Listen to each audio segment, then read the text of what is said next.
Becoming Mr. Terrific Part 2, the pants. The pants were a bit of a struggle, but of course every step of this process was a struggle. I ended up ordering some white leather biker pants to match the white leather biker jacket that I got. Different brand, but luckily the colors seemed to match. I chose the standard width and length that I always get, and they didn't fit. I got my first pair of leather pants for my Ren cosplay, and other than that I haven't really worn too much leather, and apparently leather is a lot less forgiving, which makes sense. So although the pants had the correct waist measurement, I measured it myself, it didn't actually go over my glutes and I couldn't button it up, so it was a bust. Since the pants were made to my sizing, technically I couldn't return them, so unfortunately I had to buy another pair of pants and have them fully custom made, getting the width, the length, all that stuff. And once I got the second pair of pants, the painting was pretty straightforward. After spending like 30 hours on the jacket, I was a pro at this point. And the design was pretty minimal, despite that the design was a bit meticulous because it required a lot of symmetry and measuring, so it still took some time, but conceptually it wasn't very hard. At this point I was starting to kind of hate the Mr. Terrific design. Like if it was just white and black, things would be so much easier, but it is that delicate red line that separates everything that makes painting the black just so much more difficult and time consuming. So as I was measuring and painting, I decided to try the pants on to see how they would line with my shoes, because technically the red line down the middle should align with the back of the shoes. And that was when I realized the pants don't actually fit me. So when I got my second pair of pants, I very quickly tried them on. They fit around the waist perfectly and I was excited. It wasn't until I actually put the shoes on that I realized that somehow the pants are longer than what I got in the first place, and they're wider at the bottom, so they look kind of like bell bottoms and just really weird. Friends would give me advice like, can you tape it? Can you clip the pants?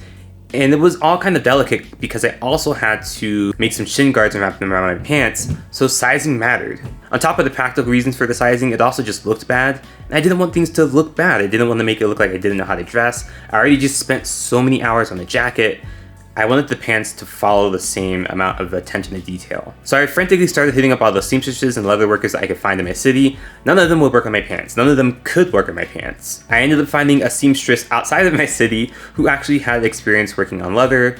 So I had to drive to her place, do a rush order, wait 3 days, and then alter my schedule to go pick up the pants, drive back home. I was a bit of a wreck. On top of that, when I got the pants back, the black dye had basically transferred across the entirety of the pants. Since I've never altered pants myself yet, I've never really thought about the process of how they're altered.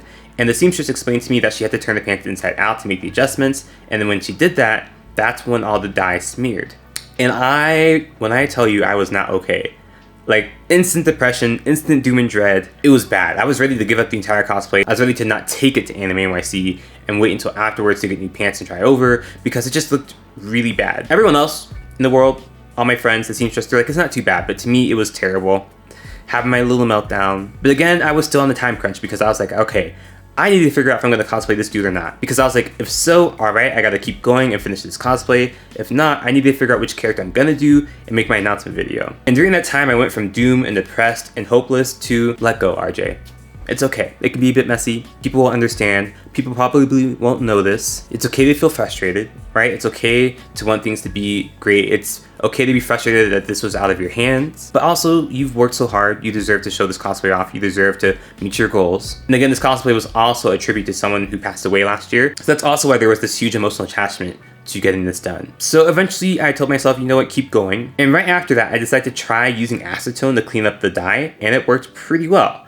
Perfectly? No. There were some streaks. I might have damaged the leather a bit, but it looked way better than it was before. I did my best to cover up all my mistakes with white paint, but I started to realize the longer that the paint cured or set, that white paint isn't a super effective way to cover up mistakes with dye. That might be the only way to do it. So it's much easier to make things seem lighter or less like a mistake. You're gonna have a hard time actually covering things up. Because as I was painting my pants, it looked like I was making things white again after multiple layers. And then after it's set for a few days, especially after it's set like a week plus, the marks are back.